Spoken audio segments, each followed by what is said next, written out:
at these beds. Look at the lights, look at the lights. The lights arrived. The beds, if you didn't watch the last episode, and thank you so much for those of you, all the comments were wonderful. I love sharing with you guys the discoveries like this because it's just such a passion of mine, like the little details on this antique furniture. And if you didn't see last week's episode, these beds we just found wrapped up in the barn, and I guess we didn't consider them because they were single beds, but because my parents are going to be staying here for a bit, they said it's fine to just push two single beds together, and in fact having separate mattresses can sometimes be better to not disturb the other partner.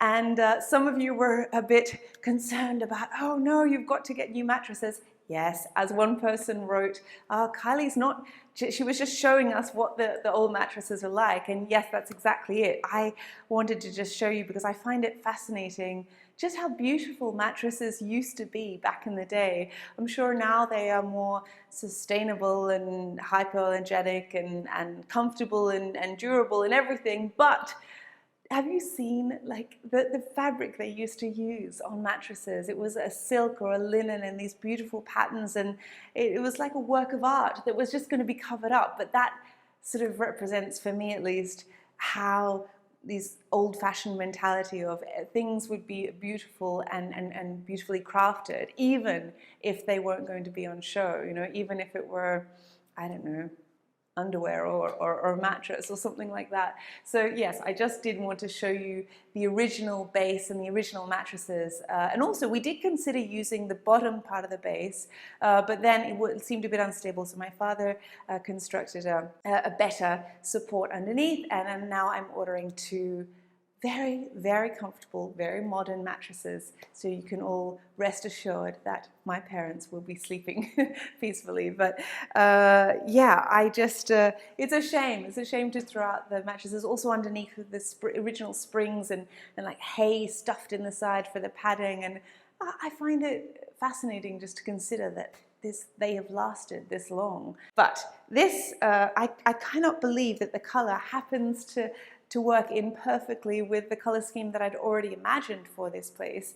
With the curtains, we were in Florence on the weekend, and there was quite a long car trip. So I wrote to you all on Instagram and on YouTube and said, oh, what do you think about the colors for the curtains? Because we have to have blackout curtains in here because we don't have exterior shutters. And thank you again for all of your input. I genuinely, I wasn't just doing that to, you know, spark engagement or anything else like that. I was texting my mother, I was asking Guido, and then I thought I'd put it to you because after you saw last episode and you saw sort of all the other elements of this little cottage or apartment or whatever you want to call it, I was torn because you could go for a green. The border of the doors is this color that I described before, like the underside of an olive leaf, and because this place is surrounded by olive trees, I kind of drew on that for the inspiration. If you think about capturing the essence of an olive tree, it is a mix of both the darker shade of green and that silvery light shade underneath the leaf, and also the bark itself. And when you squint, I've filmed a lot of olive trees, and when I squint at it, or when I just sort of move the focus, the color, the overall color that I get is this border that we've got for the doors. Now, the difficulty is though with the curtains, you could go along that line, going for a shade lighter or darker, but still that same tone. However, if it's not the exact type of tone of green, as some of you noted, it could clash. And so in the end I thought, okay, right, so put aside green, not considering that. And then the other option was to go for this taupe color, which actually is here. This color, which you probably can't see so well, but which we thought, okay, it's very safe, and that's good. Also, if, you know, thinking in 5-8 years time, whatever, you want to actually change the furniture, maybe these beds will break, or some, you know, tenants might move in or something and want a whole different color scheme. And so having that neutral color could be quite flexible, and also it's restful on the eye. You know, my parents were saying, oh, they like very neutral colors and light colors just because it's very calming. However, it's also lovely with all of this light tones and so much light to give a bit of definition to the room, no? So that's when I considered also the brown, the beige, something that would contrast with the white walls and also contrast with the green and just give a little bit of, you know? So we went to this beautiful place, which is, I should tell you, I mean, we bought some lovely sheets, and this is my favorite place. It's called Scardigli. I wish they had given me a discount in order to promote them, but they don't need the promotion, because if you know, you know. If you're a Florentine and you have any interest in textiles, you know Scardigli, because it is just an institution. My mother-in-law, Guida's mother, introduced me to them, and it's outside of Florence, but they have sheets, they have fabrics, they have rugs, they have everything. And they used to be, my mother-in-law told me that they used to just be like a little market stall, and then it was so successful that now it's just become this big kind of, well, it's not a warehouse, but it is quite a big store, kind of in the middle of nowhere, and you go there and they just have such wonderful choices. And they also had, I was tossing up between two curtain companies, and I've never had much to do with curtains on tracks. I've always had curtains on a wooden rod, which is kind of looks very rustic, farmhouse. You know, it works well when you've got shutters on the outside of your windows, because you're kind of using it for a decorative element rather than it to be actually functional. So I don't know much about curtains on tracks. Is that what it's called? I hope. However, when I went there, it was great because she showed me the different, now they call it in Italian grinze, it's like the pleats or the folds at the top, and the other companies were just have a very basic kind of standard shape or whatever fold.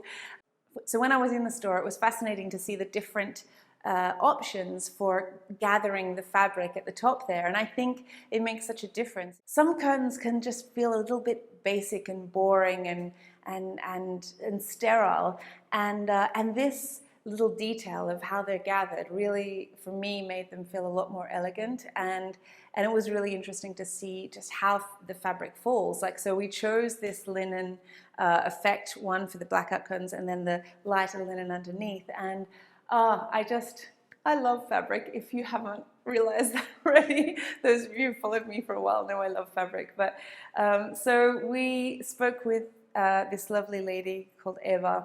E va bene, no, non è per far divano da tende questo, però è più peso, è da tovaglia da tende. Lui è quello che ti ho dato un pezzetto, però il pezzetto che ho dato a te era lavato, e questo è da lavare, quindi è un pochino più stropicciato. I keep getting all these voice messages from Eva about the curtains. She's so knowledgeable, but I just thought I would include some of them, because those of you studying Italian, you might find it an interesting challenge to see if you can understand everything she's saying. She has such a lovely Florentine accent. No, non è nella camera da letto, è nel salotto, invece che a soffitto a parete. In camera da letto rimane tutto a soffitto come avevamo detto. Quellino, lavandolo, ritira, non mi è sufficiente l'altezza per poterglielo fare al soffitto. Oh, and then we got these beautiful, big, heavy cords to gather all the curtains when they're drawn. So lovely, and I cannot wait to see it. Unfortunately, this company just takes a little bit longer, but I'm hoping that it will be made with more love. And sometimes when you're renovating, I think the impulse is to say, oh, I want the option that I can have in a week or in 2 weeks, because you're impatient to see it all come together. But I resisted that impulse and thought, no, I just want people who are artisans and do this well and take their time and get it right, and I just can't wait to see it. Also, I've got this here because a lot of you were asking about this. This is a runner for the little cottage, and I got a bigger tablecloth for us. And as I said, I just love it. The colors, these deep, vivid greens, and goes so well with the color scheme of this little house. I got it from H&M Home, and I haven't really ever bought anything from H&M Home, but I had a look and I was really pleasantly surprised. These were on sale though, so I went and 20% off. So I think this cost me like €8 for such a beautiful piece of fabric. And it's a really lovely, is it cotton? Yes. 100% cotton, because I thought it could be nice as a little curtain underneath the sink in here. I am still waiting on the rug for the couch. We did, however, put together the couch with my parents and Gianfranco. Gianfranco gets so excited anytime we put together anything. If there's qualcosa da montare, something to build, and he just loves it. He loves bringing us the screws and waiting and even looking at the little instruction booklet and seeing how it all comes together.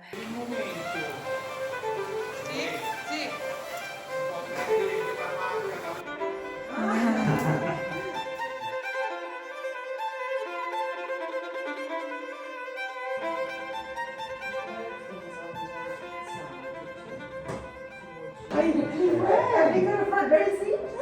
Let me see. Isn't it Gianfranco? Wing nut. Wing nuts. Yeah, it's really nothing, is it? One more screen, please, Gianfranco. Oh, okay. What? This number. And you know, And then there's another big, a big. Screws. sorry, Hannah.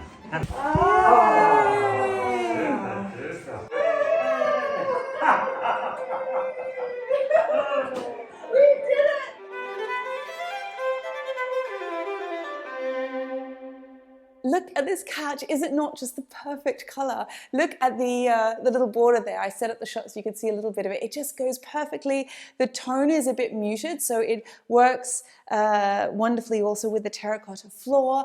The rug has yet to arrive, and I can't wait to show you that as well. But it's comfortable. It turns into a bed. So as I said, if one day, I don't know, if one day, we've never done it, but if we wanted to go out for dinner on our own, we could, and the boys wanted to sleep with Nonna and Nonna, with the grandparents, they could sleep on here, or eventually someone renting it might want to have a friend come to stay. And it's just wonderful. It's comfy.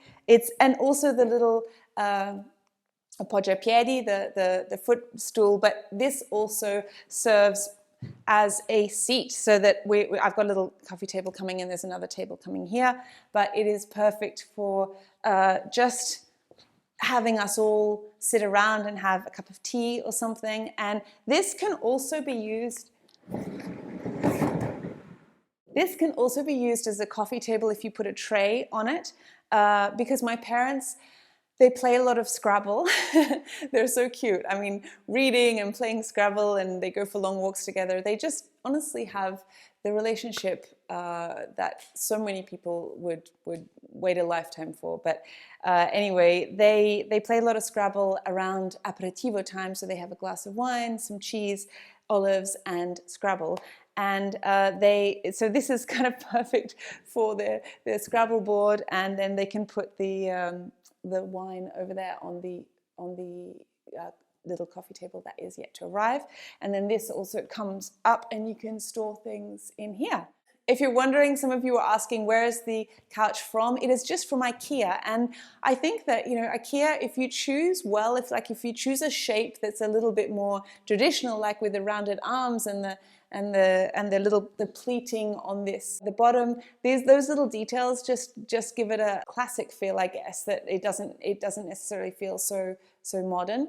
And so I'm really happy with this. We put it together, my parents, Gianfranco and I. It's a test of a relationship, isn't it, if you can put together IKEA furniture together, and we're a great team, my parents and I and Gianfranco, and he loves passing us all the screws. I'm very excited about seeing the rug arrive too.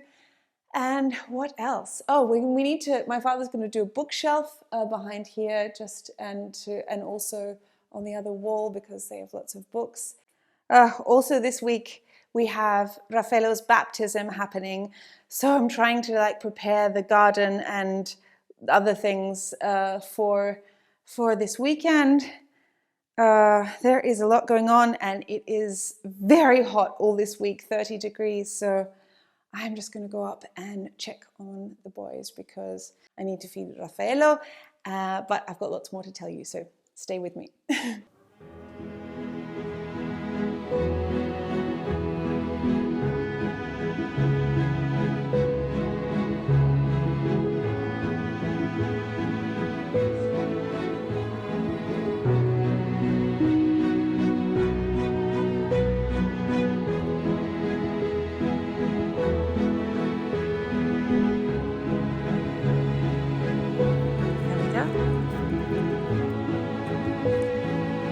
Bravissimo.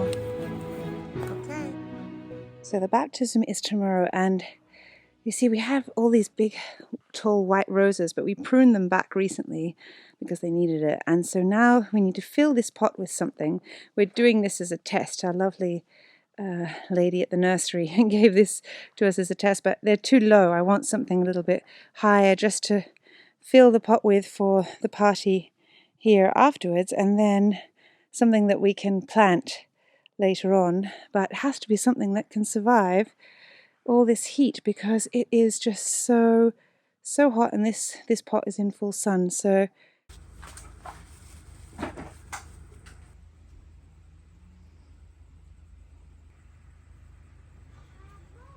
I pruned back our hydrangeas here and also over here, but they no longer have flowers, but at least they're nice and green.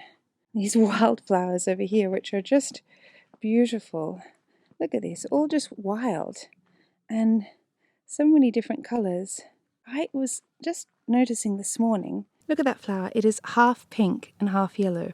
It's like, isn't nature incredible? It just decided, no, I'm going to do both. And it's one petal with a perfect straight line.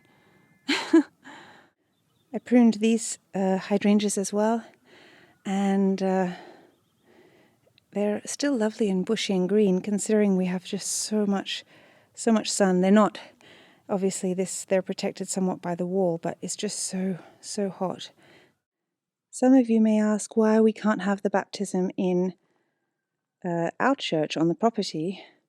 It would have been lovely to do that. It would have been very meaningful, particularly for Guido, knowing that his grandfather built the church, but they have a new thing that they said they're not allowing baptisms or weddings or anything in private churches. It's okay. The fact is that the church in the village is also very beautiful. A couple of episodes ago, many of you were asking, what are those sort of purple blue flowers that I often feature? Well, they're just from here in the church garden, and I think it's called plumbago or something, and they just grow wild, and they're so beautiful in this time of year. So I think I'm going to do some bunches of these in vases, because it's not easy to get flowers at this time of year. Particularly here, just because it's been so hot, so nothing really survives in the heat. Now, today has arrived also the little coffee table, which is going to go beside it. So perhaps I should take you over and show you that. Behind here, we have the coffee table, which I haven't even looked at yet. So I'm just going to open that now with you here. Hope you can see it. Can you see it? I'm excited. Look at this. Ah, beautiful. I love it. Look. Ah, this is just perfect. It's light enough to move. I find the color is really natural, and it's going to hopefully fit just here. Oh, look at that. Can you see it? No, you can't see it. Look. Perfect little coffee table. I love how it looks. It's not actually going to have the terracotta, but it does look nice on the terracotta, but there's going to be the rug under there. But it looks, these natural colors just work so well with the green, I think. And this is just perfect for putting a little lamp, or just for resting a teacup or something. And it's lovely because it doesn't take up too much room, so that we can still have here if you see this seat, or what do you call it?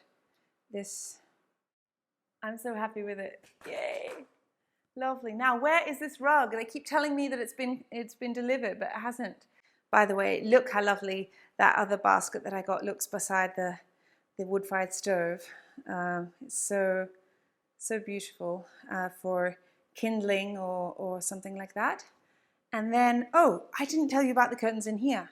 So in here we're doing a creamy linen. It's not going to be blackout because you don't necessarily need it to really be blocking all the light in here. And we were going to do just one that's over to the side because of the stufa, the wood-fired stove. However, speaking with Eva, we were deciding, you know what, probably better to have two so that if we want the option during summer or when the fire is not lit, you can actually keep one curtain to this side and then one to that side. But then with the track on the top, we're going to have enough room over here for it just to be, or both curtains to come to this side, so that if we've got the fire going, you have the fabric away from the fire. Oh my goodness, it is so hot. We are not in fall at all. It is still feels like the middle of summer here. We've got Raffaello's baptism this weekend, and I wish we were having it in a cooler month actually, because I was just trying on different outfits, and you want to obviously in a church dress a little bit modestly, but I feel like I'm going to be sweating in everything I put on. I have these lovely like long sleeved silk shirts and things, but you can't wear silk in this weather. It's just you'd be sweating the whole time. So I don't know. I'm not sure what I'm going to wear, but I am about ready for summer to end, I think. I'm like, thank you, it's been beautiful, basta, let's go into autumn. Look at these.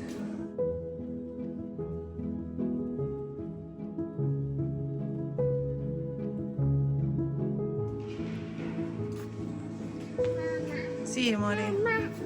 Andiamo di qua, Gianfranco, andiamo di qua. Guarda. Arrivo.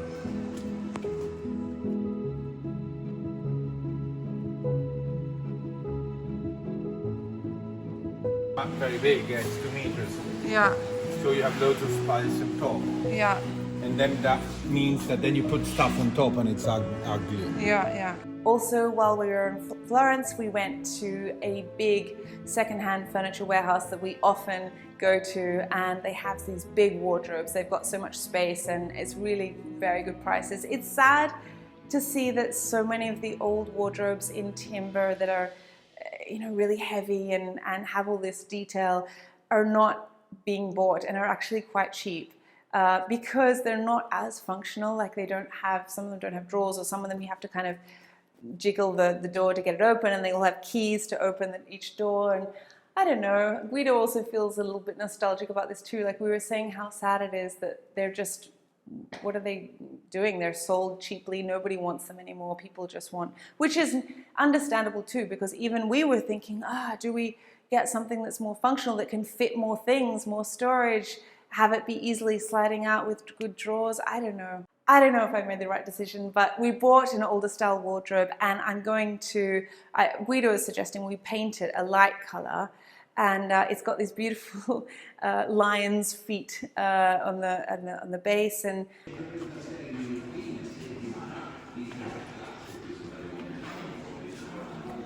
it has lion's feet. Do you see? I do. It is very big, so it will fit in here perfectly, and I'm not sure whether we will paint it. What do you think? Guido was saying that we should, perhaps just so it doesn't feel so heavy, but also inside, because my mother was noting that right now they use a very old-fashioned cupboard in the other place they stay on the property, and it's a bit hard to see because it's so dark inside, so I thought I'd paint it inside definitely.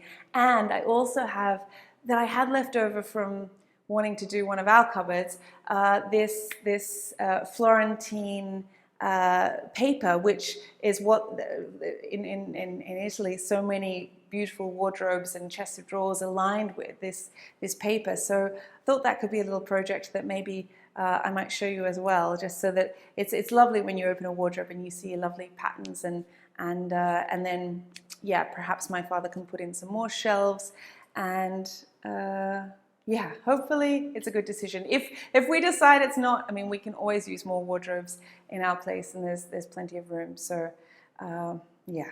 For the baptism, I had Raffaello's outfit, which was the same one that I bought for Gianfranco 2 years ago. However, I didn't have anything for Gianfranco to wear. I didn't have time to go to my favorite children's clothing store in Florence that makes all these elegant outfits. So I used this fabric, which you might remember I sewed a little curtain for underneath the sink in our kitchen.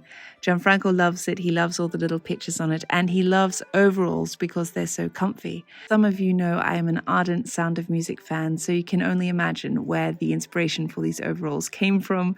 However, my sewing machine broke, so I had to go to our neighbor, the sheep farmer, who gives us the eggs. Well, his sister, Roberta, who also lives in the house, is a gifted seamstress in her spare time, and she kindly sewed it all together. I had cut it out and tacked it all together, but she put in all the facing and stayed up until 2 a.m. doing it. So very kind, and she did such a better job than I could have done, seeing as I'm just an amateur when it comes to sewing.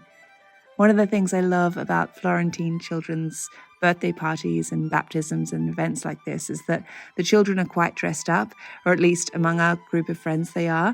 And so this was a compromise of being elegante but comfortable for a bambino who loves to eat and doesn't want a waistband cutting into his tummy.